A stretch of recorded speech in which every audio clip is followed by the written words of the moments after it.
I'm very delighted to welcome the MDG party into the Kenya Kwanza family. We have been in consultation over the last few weeks, and this morning we concluded the agreement that now makes MDG a part of the Kenya Kwanza fraternity. It is a historic moment because this is a party largely from Nyanza, the former Nyanza region, and we are looking forward to forging the necessary partnership and building the necessary networks so that going into the future we can mainstream the people of Nyanza, the people of that region, in working with the rest of Kenya in ensuring that we build politics that are devoid of ethnicity, of unnecessary conflict, and ensuring that we build on the current momentum where the people of Kenya have made a conscious, deliberate decision to get rid of the politics of ethnicity, division, hate, and things that put us or put divisions amongst the people of Kenya. I look forward in the coming days, months, and years to visiting every part of Kenya. We have already made a commitment that the government we are going to set up immediately after our processes of election are concluded will be a government that will leave no region and no section and no part of Kenya behind. We are going to make sure that we move as a country, and for the very first time, we build bridges and networks across Kenya so that we can carry the wholesomeness of the people of Kenya into the future together as people who belong to one nation. The people of Kenya have already made a decision to get rid of ethnic politics in this election.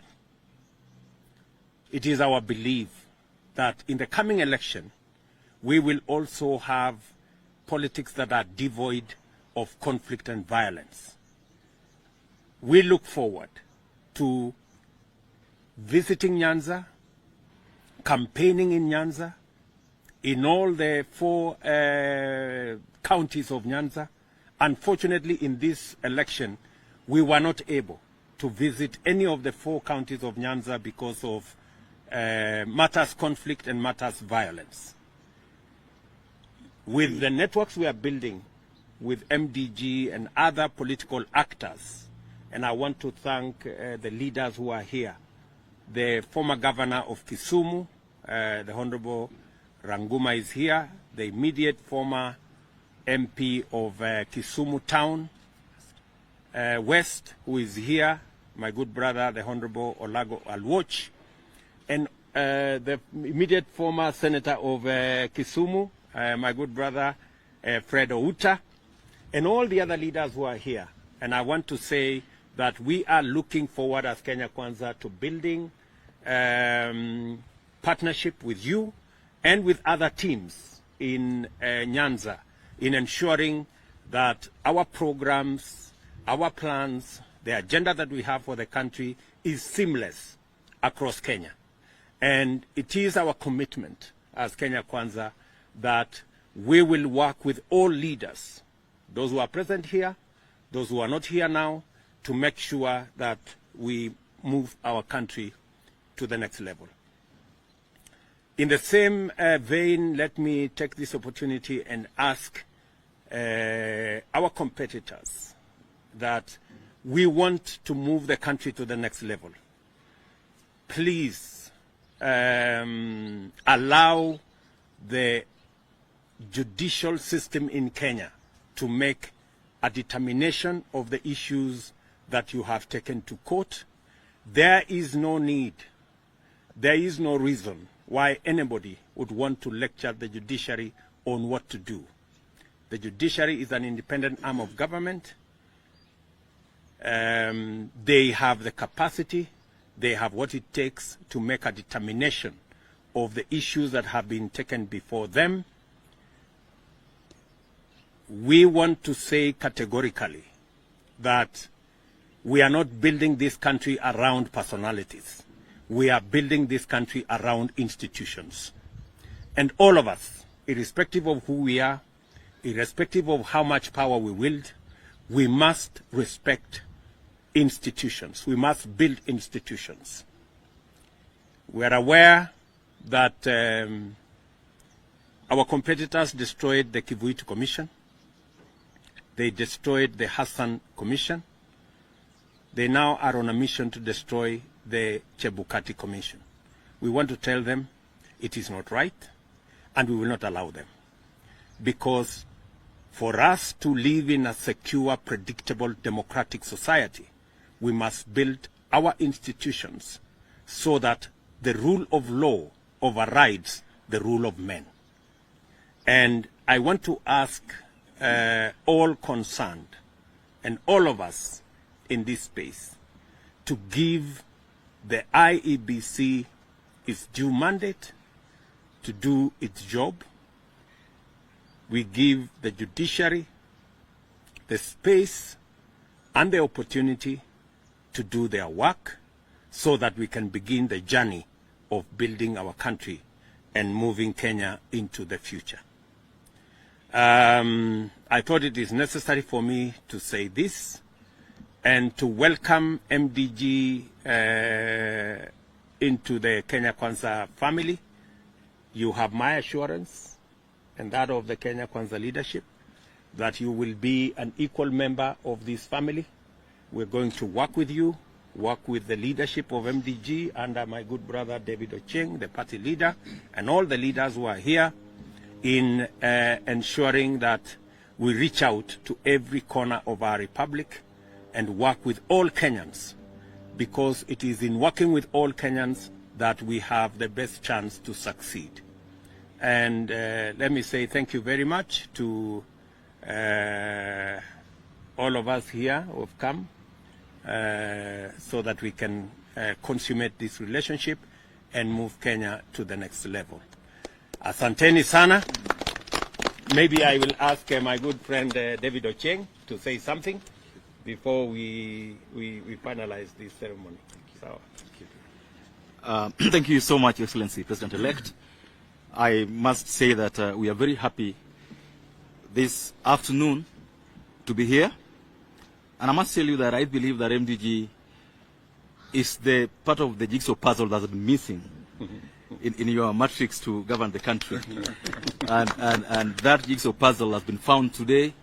And like you said, it's going to be smooth sailing now going forward, because we as MDG believe that most of the things that are in our manifesto, the things that we want to be done to make this country livable, to lower living standards for our people, I mean to make living in this country bearable for our people, to improve agriculture, to improve infrastructure, to ensure that education is as cheap as it can be, lie at the heart of the Kenya Kwanza manifesto. So our coming here today is based purely on finding ourselves in the same policy direction, policy framework, and policy path. And we believe that as a party that is nascent, that is growing, we find umbrage and friendship in Kenya Kwanza, because largely Kenya Kwanza stands for peace, stands for justice, but above all, stands for all of us growing together without leaving anybody behind. We can never, as a country, grow if even a single part of the country, even a single human being in our country is hungry, lacks, or is in want. And I'm impressed by the fact that you've promised us in our discussions that you're not going to leave anybody behind as you go out in implementing the Kenya Kwanza manifesto. Number two, and also most importantly, is that as a country, this need to nurture leaders. As we grow the country, we must move from independence through post-independence into the future. And that future can only be there if there's room for nurturing young leaders going forward. I believe that working with you as a party working with Kenya Kwanza leadership, and I've spoken to all the other party leaders in Kenya Kwanza, I find myself in a place where I'm going to learn so much how things are done and how they are done well.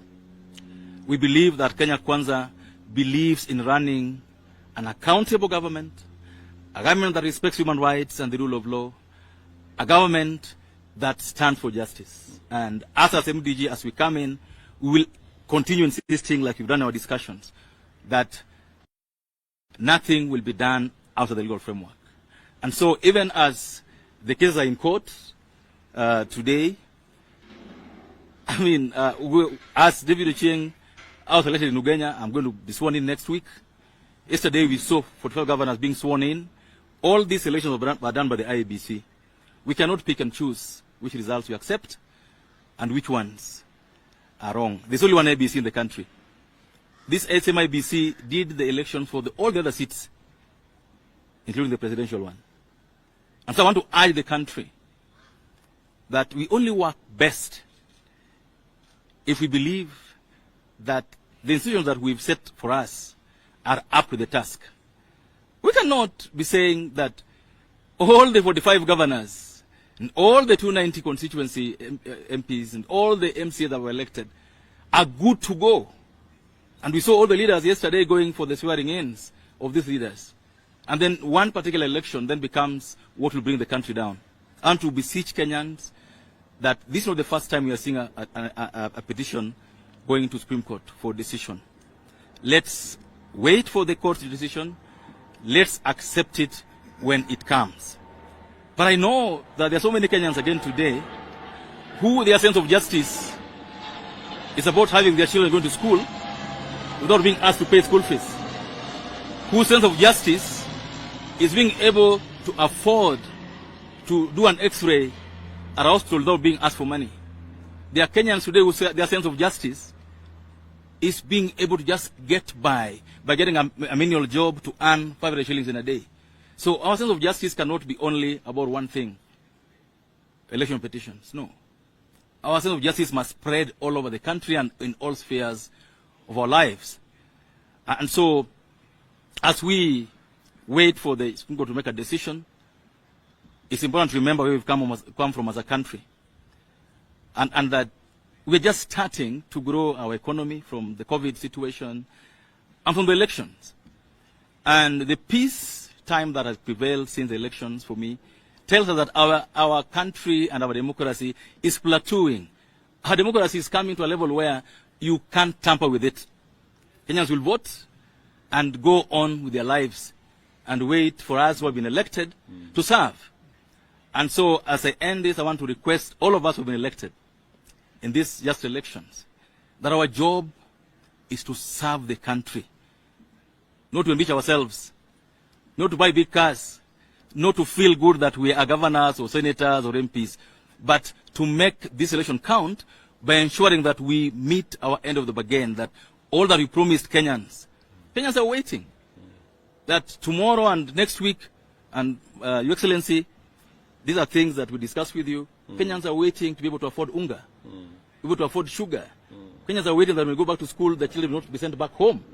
And these are things that matter to every Kenyan, and we hope that under our coalition of Kenya Kwanza, we're able to do these things with minimum noise, but making Kenyans feel that you have a government. We are happy to be here because we are recognized as a party, we are recognized as a people, and we are at the table where decisions are going to be made. Your President-elect, wishing you Godspeed. Thank you. And I'm sure that the courts will serve justice. And that, like you've said before, that justice, you'll accept it whether it goes your way or another way. I want to assure you that we'll stand with you here now and into the foreseeable future as we build a firm coalition that brings the country together, not cosmetically, but firmly for the better of the country. Thank you so much, and God bless you. Thank you very much. Ranguma, you want to say something? You're good. Okay. Mwamatangi, you want to say something? Thank you very much. While congratulating and welcoming our brothers from the MDG party to this coalition that has shown this country that indeed we can achieve what has hitherto in the past seemed unachievable, and that is building one country, one nation, whereby during elections, the question of where you come from or which language you speak, which community that you have lived in, ceases to matter, and what matters is our national intention to build one country and for all Kenyans to live in a unified nation where opportunity is spread equally. And so I want to say welcome to Kenya Kwanza. We are the coalition that has opened a new chapter, given this country a new deal, whereby we know that under the leadership of our president-elect, William Samoei Ruto, this country will start to realize the development that should have been in the past many wasted years when there was conflict. And while saying that, I want to urge those that were competing with us on the other side, the Azimio coalition group and their leadership, that Kenyans are exhausted and tired. We can't continue with this kind of game that has been played over the years. And it is important for us to raise the red flag on what has now been identified clearly as a premeditated and calculated move every time when we hold elections, that IEBC is placed as one of the games that will be played by the leadership intending to discredit the results after Kenyans have expressed their intention. And this started, as has been said earlier here, all the way from the times of Kivuitu. We saw what happened in KICC those days. After that then came the Isaac Hassan Commission. Same story, same script. At the end of the day, when there was intention to discredit and refuse the results, then IBC became the culprit. We have seen it now again this time. I'm wondering, and we in Kenya Kwanza are wondering, indeed and urging the police, the first thing they should have done is to take action. We saw somebody in front of cameras punching a Chebukati.